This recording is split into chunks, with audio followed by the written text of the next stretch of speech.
شاب بأول عمره عرف إنه مريض، وبعد بقيله أقل من شهر حتى يودع الحياة. أصيب بحالة إحباط ويأس، وصار كل يوم يتمشى ويجول بشوارع المدينة، ما يحكي مع حدا، راسه بالأرض وعيونه غرقانين بدموع، ينطر حتى تغيب الشمس ويرجع على غرفته يعد الثواني حتى يطلع فجر جديد. وبيوم من الأيام كان مارق قدام مكتبي، لمح صبية عم بتبيع الكتب، انعجب فيها وصار قلبه يدق بسرعة. دخل المكتبة، لقى كتاب وقرب لعندها ليحكي معها ويقع حق الكتاب.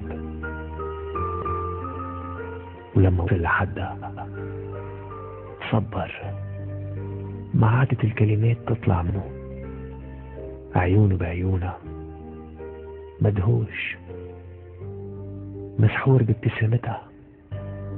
دفع حق الكتاب وفعل، حس انه الفرحة رجعت لقلبه وراح على البيت ناطر يطلع يوم جديد حتى يرجع على المكتبة.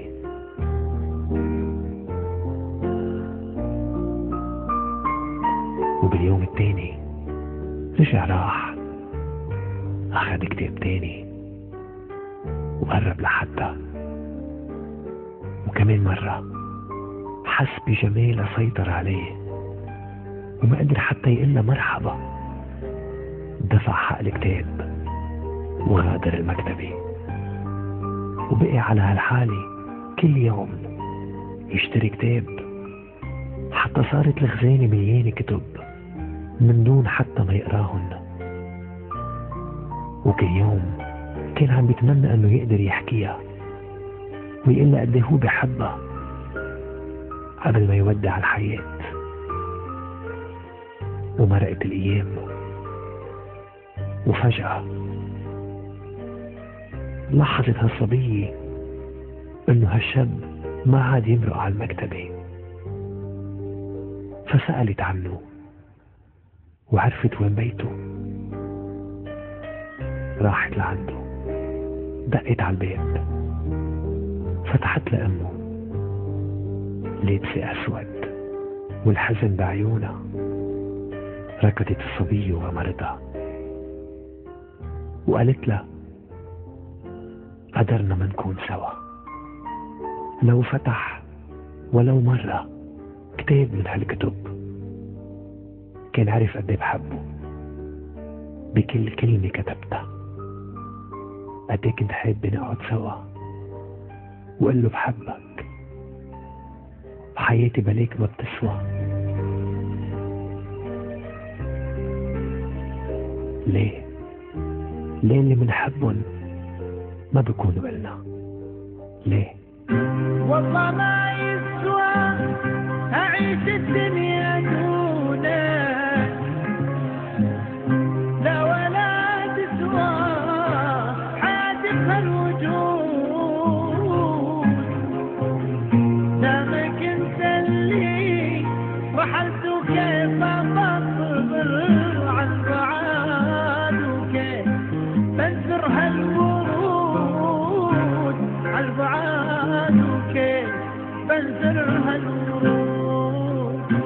ما وعدت تقاسم المحبة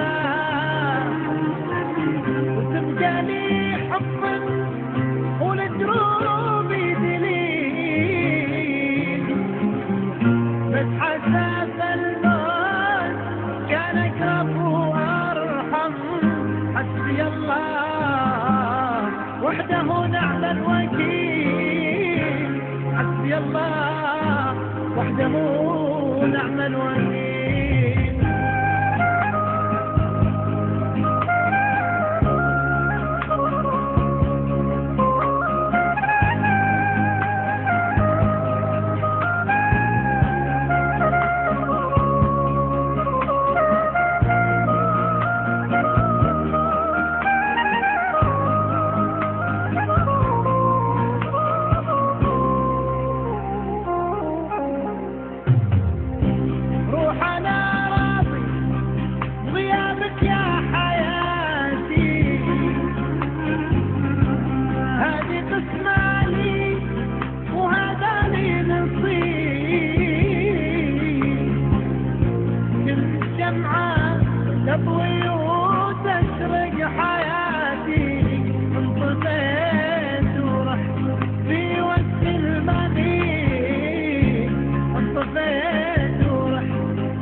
ما